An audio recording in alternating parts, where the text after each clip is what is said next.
Ya les decía algunas de las limitaciones, es técnicamente compleja, se requiere personal muy entrenado y el costo es elevado. El monitoreo portátil no necesariamente es mucho más barato, pero es mucho más accesible. Es más fácil tener un monitor portátil que montar un laboratorio completo de sueño. Y algo muy importante, debe estar estandarizado porque hay muchas fuentes de variación. O sea, la tecnología no es la misma y los neumólogos deberían tener un entrenamiento mínimo para que a la hora que envían a un paciente una polisomnografía sepan qué tipo de registro les van a hacer y qué tipo de variables van a tener y qué tan preciso es el monitoreo y por lo tanto el diagnóstico. Los monitores portátiles tuvieron un inicio difícil porque la medicina del dormir es comercialmente muy bien desarrollada en países sobre todo desarrollados. Existen muchas clínicas en Estados Unidos de 20 o 30 camas, también ya las hay en Latinoamérica, los colegas brasileños tienen algunas de las más grandes del mundo, 70 camas, los colegas colombianos tienen laboratorios ya de más de 20 camas. Entonces el problema es tan masivo que puede crecer mucho y eso puede ser comercialmente atractivo para medios privados sobre todo. Pero en términos generales siguen siendo una realidad poco frecuente en Latinoamérica. Y esto depende de qué tanto el sistema de salud cubre la apnea de sueño y particularmente el tratamiento, el CPAP nasal. Si el sistema de salud cubre la prueba y el tratamiento, se desarrollan mucho los laboratorios. Si no lo cubre, la medicina del dormir está pobremente desarrollada. Esa es una realidad. Pero a pesar de ello, la gran presión de la masificación de esta patología pues hace que haya cada vez más demanda, ¿no? Los monitores portátiles al inicio ya estaban muy bien establecidos los laboratorios polisomnográficos, que son mucho más rentables en condiciones de muchos exámenes y por lo tanto fueron pobremente aceptados. Vean ustedes, aunque existen desde la década de los 90, desde principios de los 90, en realidad fue hasta el 2007 que se aceptó que era un método diagnóstico. Algunas cosas no muy lógicas, por ejemplo, vean ustedes, siempre bajo la supervisión médica de un especialista de sueño. Esto no es lógico. No es lógico ni para Latinoamérica, ni para Estados Unidos, ni para ningún país, porque son demasiados. Los pacientes deben ser evaluados y tratados de primera intención por cualquier especialista capaz de hacerlo. Entonces, el neumólogo es el más indicado, pero puede ser incluso otro especialista. En nuestro medio entrenamos mucho otorrinos, por ejemplo, que hay varios de ellos muy bien entrenados y muy bien. Nuestro jefe actual de la clínica de sueño es un otorrino. Entonces, si los especialistas entrenan muy bien y manejan multidisciplinariamente la patología, puede funcionar estupendamente. Los monitores tipo 2 son los polisomnógrafos que pueden usar en el domicilio. Esto les permite ahorrar la inversión de una clínica, que es la cama y el laboratorio, que eso no es barato tampoco, pero el problema que tienen es que no pueden usarlos para tratamiento tampoco, porque son instrumentaciones completas, pero son no supervisadas. Es una polisomnografía completa pero no supervisada. El técnico llega, lo instala, se retira y al otro día lo recoge, y si el estudio fue bueno o no fue bueno, pues puede ser necesario repetirlo, lo cual tampoco es barato. Pero se ha demostrado su efectividad. Las 6,000 polisomnografías del Estudio de Salud y Corazón y Sueño de Estados Unidos fueron con monitores tipo 2, polisomnografía en su domicilio. Aquí tienen, es una buena polisomnografía en domicilio, no supervisada, puede ser tan buena como la del laboratorio. Entonces aquí tienen algún ejemplo. Pero la parte que quiero mostrarles en detalle, que puede ser de su interés, el cómo puede trabajar un neumólogo con un sistema de diagnóstico portátil. Hay diferentes tipos de monitores, pueden ser tan simples como 1 o 2 canales, que son monitores tipo 4, y el tipo 3, que es el que más abunda, son monitores que oscilan entre 4 y 7 señales, que son suficientes para diagnóstico. Las señales, estos monitores son muy variados en el mercado y tienen copyrights. Entonces cada quien puede hacer su monitor y puede decir, yo le pongo esto, yo le quito aquello, es un poco de interés comercial también. Pero en términos generales se recomienda que tengan flujo aéreo, esfuerzo respiratorio y oximetría como un mínimo de registro. Aquí tienen un ejemplo. Este es el monitor que inicialmente se llamó SnoreSat, después cambió el nombre a Remers Sleep Monitor. Es un monitor que yo tuve la oportunidad de participar en su sistema de validación, que fue de más de 10 años, porque era muy nuevo en la medicina respiratoria de sueño, que fue poco aceptado. Entonces la obsesión de John Reimers, mi profesor, era que demostrara que era realmente muy bueno. Y hasta la fecha ningún monitor ha reportado niveles de sensibilidad y especificidad más altos. En la actualidad es un monitor tipo 3, pueden registrar hasta 10 señales y pueden ver aquí que no es difícil ver las apneas. Tienen la señal de respiración, los espacios de apnea francos entre las respiraciones en la línea azul, las oscilaciones de oxigenación, de pulso, la posición corporal y la presencia de ronquidos. Este monitor, ya les decía, tiene la sensibilidad y la especificidad más alta descrita por un monitor portátil cuando se compara con polisomnografía. Sobre todo, muy interesante, sobre todo en el contexto de que es también el más simple en el diagnóstico.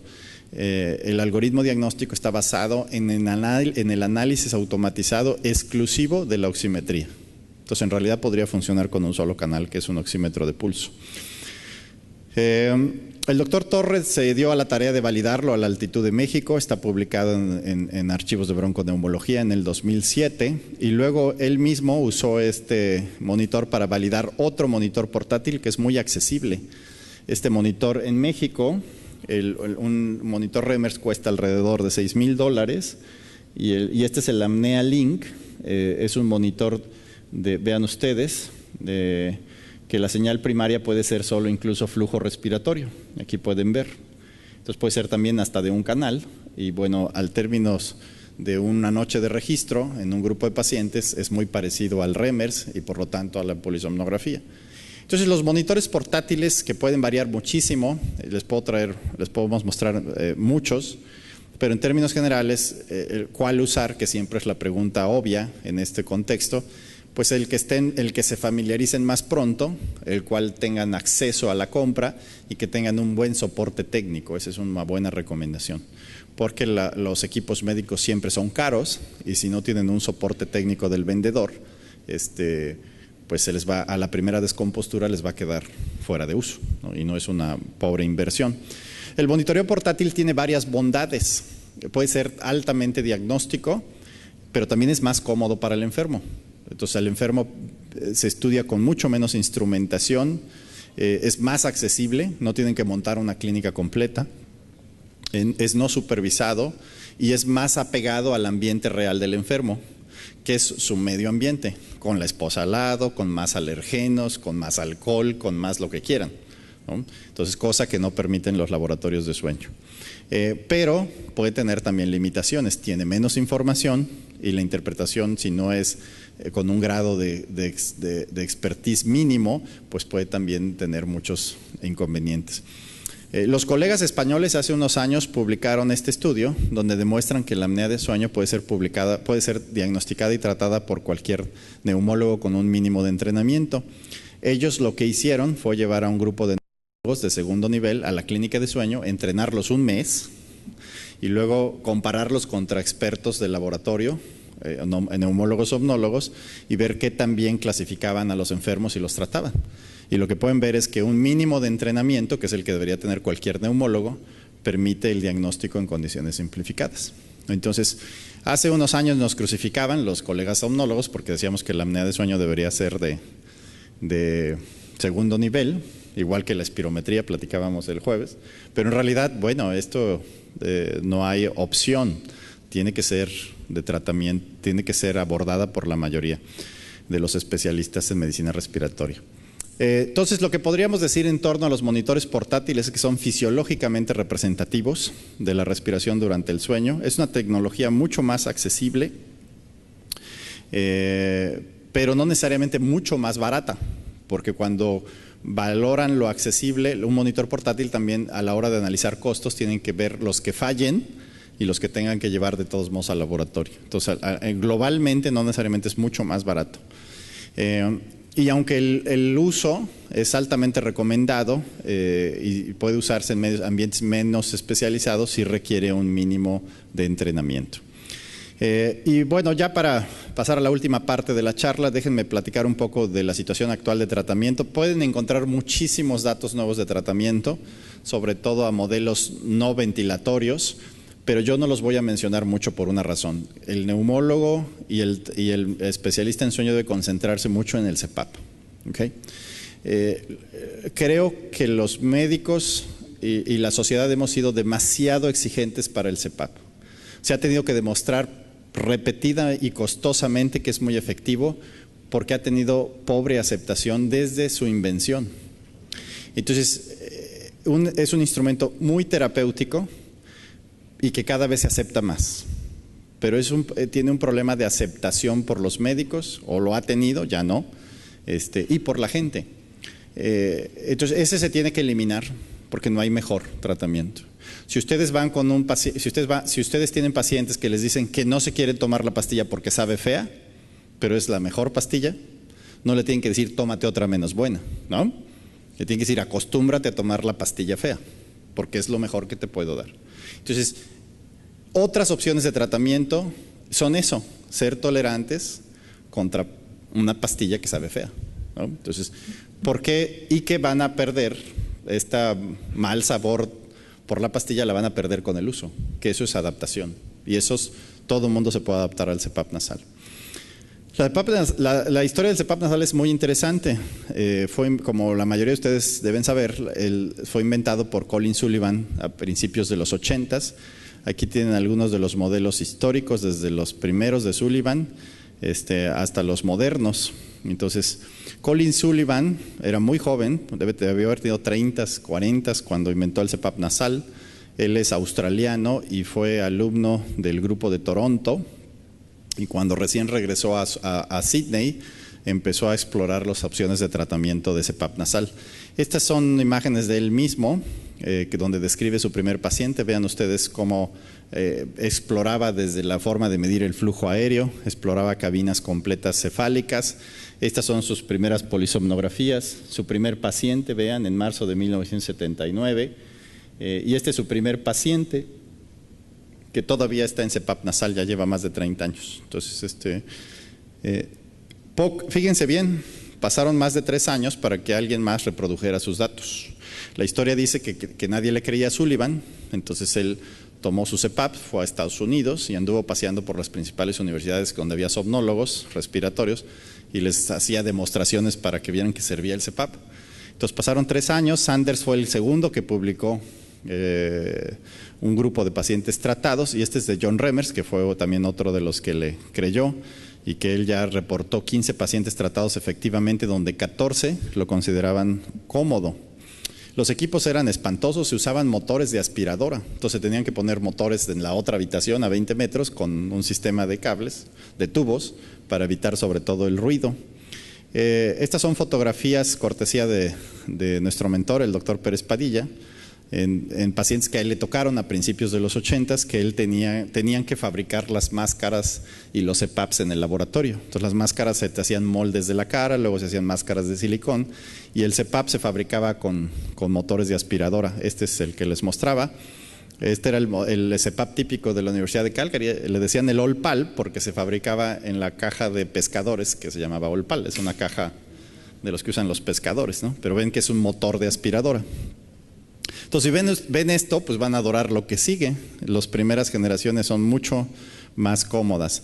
La historia comercial del CPAP es muy interesante y les dice el futuro de la medicina respiratoria. Colin Sullivan se asoció con Farrell, le creyó que podía ser un buen negocio. Se consiguieron $1 millón de préstamo y fundaron ResMed. ResMed, esta diapositiva no la he actualizado, debe tener unos 3 años, pero ResMed tuvo ganancias reportadas para 2011 de $800 millones, ¿no? Entonces les puedo decir lo que ha evolucionado el mercado de CPAPs en el mundo.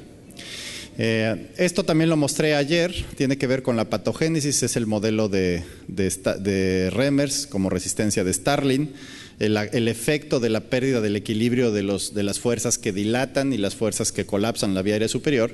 Se pierde, por eso sobreviene la apnea, ese es el fenómeno de Starling. Y si ustedes ponen CPAP nasal, pues en realidad vuelven a equilibrar estas fuerzas.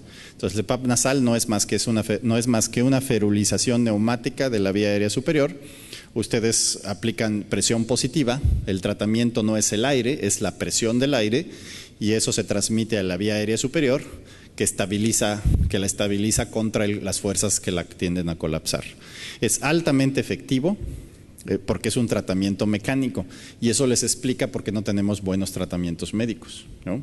Entonces, si el problema es que se cae la lengua y el paladar y lo jalan, que eso es lo que hace el CPAP, no lo jala, pero sí lo empuja, pues entonces no hay colapso y no hay apnea. Entonces, por eso es altamente efectivo. Y todos los que han estado en un laboratorio de sueño y ponen un CPAP por primera vez a un paciente con apnea lo comprueban, desde el que lo hizo Sullivan hace más de 30 años, ¿no? Entonces, ponen un CPAP, abren la faringe y entonces el paciente deja de roncar y deja de hacer apneas. Tienen que tener algunas características, deben oscilar cuando son fijos, menos de 2 centímetros, aunque los sistemas de liberación de presión ya permiten liberar la presión hasta 2 centímetros o 3 al momento de exhalar, lo cual se pretende sea un poco más cómodo. Esta es una de nuestras primeras polisomnografías en el instituto, hace 20 años, son de 1993. Y vean ustedes, era de las primeras veces que poníamos un CPAP, es un paciente con apnea grave. Las grandes oscilaciones y la grande saturación relacionada a la apnea, a la mitad de la noche le ponen un CPAP, le empiezan a subir la presión hasta que desaparecen las apneas y las hipopneas y la saturación se equilibra. Entonces es altamente evidente, el CPAP nasal expande nuevamente la vía aérea superior, que suele ser muy disminuida de calibre en los pacientes con apnea. Aquí tienen algunos ejemplos de cómo aumentan las dimensiones de la faringe a diferentes presiones positivas. Sus indicaciones actuales son cualquier paciente que tenga síndrome de apnea y hipopnea de sueño, y también la mayoría de los que puedan tener otros trastornos de sueño, aunque deben tener más comprobación y más vigilancia. Apnea compleja, que aquí no les he puesto, pero que se considera que son como el 10% de apnea obstructiva ventilada en laboratorio. Apnea compleja son pacientes que cuando empiezan a ventilar, después de un poco de presión positiva empiezan a hacer apneas centrales, y el modelo es un poco más complejo, no se está seguro que si es una forma diferente, un fenotipo diferente, pero pueden ser difíciles de ventilar en el transcurrir de los siguientes meses. También es posible que algunos pacientes mejoren y se estabilicen. Ayer les explicaba que la apnea central tiene un origen también mucho a nivel del sistema nervioso central, la apnea obstructiva, y por lo tanto después de unos meses de tratamiento se vuelvan a modificar. Entonces no necesariamente hay problemas corregirlos, y esos son tan simples como que los haga un técnico especializado o tan complejos como que los haga un médico muy bien entrenado en su consulta y que lo resuelva lo más directamente posible. Son equipos que todavía suelen ser mucho más caros, pero cada vez son más baratos. Entonces también los autos y PAPs los pueden prescribir de manera directa. En nuestro medio los usamos mucho para calibrar la presión. Les facilitan un equipo 2 o 3 días a los pacientes, hasta un día puede ser, ven cómo lo usa, ven qué presión requiere y ya le prescriben un equipo fijo, que es mucho más barato. En México todavía son como un auto-CPAP debe ser un 50% por lo menos más caro, pero en Estados Unidos y en otros países ya un auto-CPAP o un CPAP es casi igual en costo, entonces no tienen que preocuparse de la calibración. Solo para mostrarles que nosotros hemos validado los modelos de presión, no me voy a detener ya mucho en esto, y solo para terminar déjenme mostrarles algunas cosas. En la década de los 90s se cuestionó mucho si el CPAP era realmente efectivo porque no había ensayos clínicos, y eso es a lo que nos lleva la medicina basada en evidencia, en demostrar lo que a veces es bastante obvio, ¿no? Entonces en apendicectomía no verían ensayos clínicos, pero en CPAP pues sí tuvieron que hacerse muchos ensayos clínicos, y la evidencia la pueden encontrar y medir como quieran, en kilos, en metros cúbicos, en lo que sea, de artículos de ensayos clínicos. Pero prácticamente todo lo que se ha asociado a apnea de sueño, ha habido inmediatamente después un ensayo clínico que demuestra que se quita si le ponen CPAP. Yo ya les mostré algunos estudios longitudinales. Esta diapositiva, la primera vez que la hice hace como 10 años, era solamente esto, que demostraba la mejoría en la somnolencia, en la calidad de vida, la función cognitiva, los accidentes, la activación simpática, la presión arterial y la presión arterial pulmonar, el reflujo, la mortalidad. Los efectos cardiovasculares se han agregado, la presión sistólica diurna y nocturna, la fibrilación auricular, mejoría en la fracción de eyección del ventrículo izquierdo, control de las arritmias, más accidentes automovilísticos, CO2, disfunción eréctil, natriuresis, resistencia a la insulina. Y lo que le agreguen a la apnea del sueño, estamos casi seguros que después va a haber un ensayo clínico que demuestre que se quita. Entonces, si esta diapositiva nos irá pues creciendo. Entonces, incluso ya se ha demostrado algo que sabemos, también mejora la calidad y el tiempo de sueño de las parejas, la mayoría esposas, ¿no? Entonces, los que agregan más, los que agradecen más, el CPAP nasal a veces no es el paciente, ¿no?, sino la esposa que llevó al paciente roncador. Entonces, yo espero que con estas imágenes a los colegas que todavía se preguntan, lo digo así porque el año pasado la doctora Natalia García nos invitó a organizar un curso de sueño en Monorte. Tuvimos muy buena audiencia, como aquí con ustedes, y la verdad es que algunos colegas todavía me preguntaban si deberían atender a estos pacientes. Y si los que todavía lo dudan después de la charla ya se convencieron que tienen que tener un entrenamiento mínimo, que muchos de los que llenan el estadio Quisqueya, que deben de reclutar ustedes y estudiar y tratar, pues les tocan algunos, ¿no? A lo mejor hasta un estadio completo por cada uno de ustedes. Si los repartimos, les toca un estadio completo. Y si se convencieron y lo hacen en los próximos años, yo estaré más que contento, y con esto les agradezco mucho su atención y su paciencia. Bueno, espero que les haya gustado la conferencia que dio Juan Carlos Vázquez sobre el síndrome de apnea del sueño. Quizá la semana que viene abundemos sobre ese tema, porque él dio 2 conferencias. En su defecto, pues la semana que viene vamos a poner las conferencias que dictó Marcos Espinal, que fue un tema pesado, que fue el tema de la tuberculosis, y cuyo congreso fue dedicado precisamente a él, porque él es un técnico dominicano que trabaja con la Organización Mundial de la Salud en Washington. De manera que, si no es Juan Carlos Vázquez, que viene de nuevo con apnea del sueño, posiblemente sea Marcos Espinal, pero eso lo vamos a decir ya la semana que viene. Hasta luego.